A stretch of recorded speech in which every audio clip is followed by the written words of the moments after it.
word from Adam Schefter that a deal was done, that Micah Parsons was out of Dallas and he was heading to Green Bay. And the man who broke the story, Adam Schefter, joins us now here on Unsportsmanlike. Adam, thanks so much for the time. We know you're incredibly busy and there's so much to get into with this story, but just take us through yesterday, if you don't mind. Pull back the curtain.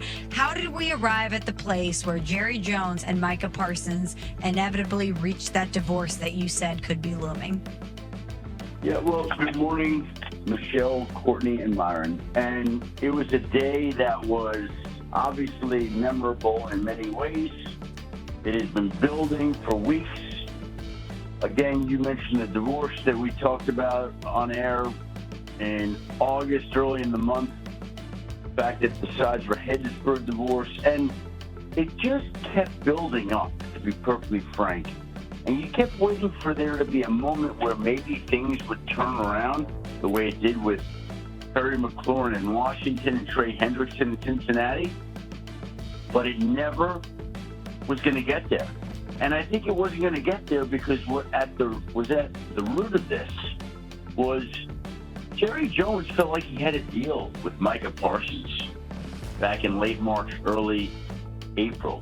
He felt like they had a handshake agreement on a deal that was going to pay Micah Parsons $40.5 million per year.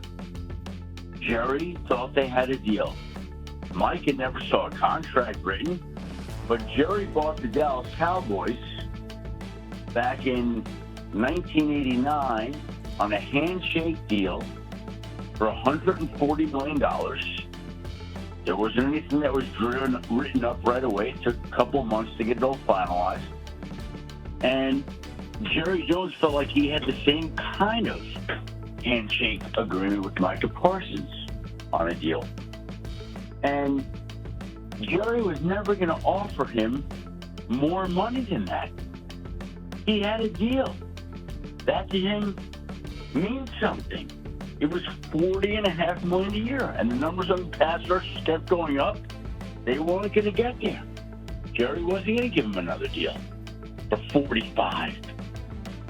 And so the longer this went on, and you have Jerry Jones dug in, and Micah issuing his public trade request, and not practicing, and his back tightened up, then there you go. Like, it leads inevitably to where they got yesterday. Now, again, a couple of days ago, I had somebody call me, hey, you better get ready. This is coming to a head this week. The Cowboys have their first practice of the week today for the Eagles for their Thursday night game. And Wednesday night, I got the sense, obviously, that something was definitely coming down. And then throughout the day yesterday, it was obvious. Like, just little things. And I will say, like, I really thought a trade was going to happen, but I can't say that I thought it was happening yesterday at 5 o'clock. Like, you know, it's one of those things, even when you know it's coming and it does, it's still a little bit shocking. What happened, Adam? I mean, you had so many situations like this in the past. Emmitt Smith, obviously Dak Prescott, Ezekiel Elliott, CeeDee Lamb. Like, they always work it out with Jerry Jones. What was so different about this situation? Well, I think I just described it there, Myron. Basically, that there was an agreement in place here. And, you know, Jerry, when he went to Dak to do a deal, Dak handed him off to his agent. You know, Dak didn't engage that. In this particular case, you know, Jerry felt, not Micah, but Jerry felt that he had a deal. And so the other guys never issued a public trade request. That didn't happen. So you know, there are a few different factors here that made this a different situation. But in the end, obviously, the Cowboys felt like, I mean, they felt like, listening to them last night, they had to improve their run defense. They wanted to get draft picks for the future, and they feel like this makes them better, and we'll let history judge that.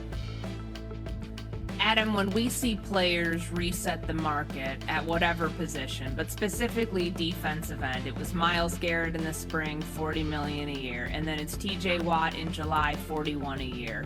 You mentioned the figure that Jerry threw out in the spring, 40.5 for Micah Parsons.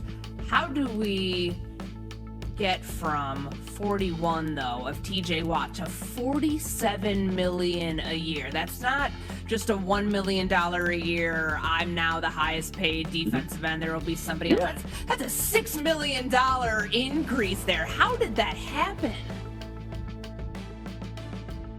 I think when you see a team trade for a player, teams trading for players usually pay premiums. Whether that's the Seahawks trading for DK Metcalf, whether that's the Cleveland Browns trading for Deshaun Watson, whether that's the Green Bay Packers trading for Micah Parsons. And so I think, yeah, it's a big jump, absolutely, huge. But I think the agent, in this case, David Mulgeta, had leverage that people said he didn't have.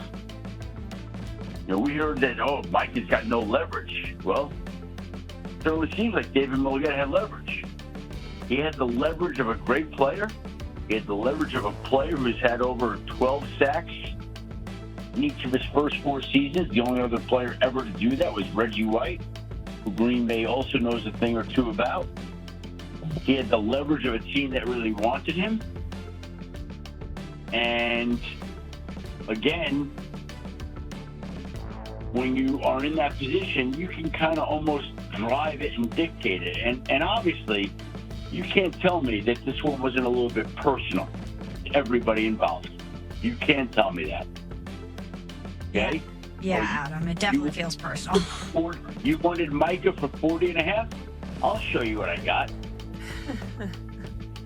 Yeah, the whole thing feels personal. The whole thing feels personal. He's calling David Mulgeta the agent. Jerry Jones is. Yesterday he's calling him Michael. Like, the whole thing just felt like it reached a different level so far beyond business. And we're talking to Adam Schefter, our ESPN senior NFL insider here on Unsportsmanlike, presented by Progressive Insurance. Adam is, of course, the man who broke the story yesterday. If you want all the details on this, you have to download the Adam Schefter podcast. Be sure to get that wherever you get your podcasts. It's a great listen, and you're going to get so much more information on all of this. But Adam, I want to drill in on the Green Bay Packers of it all, the Green Bay Packers side of this.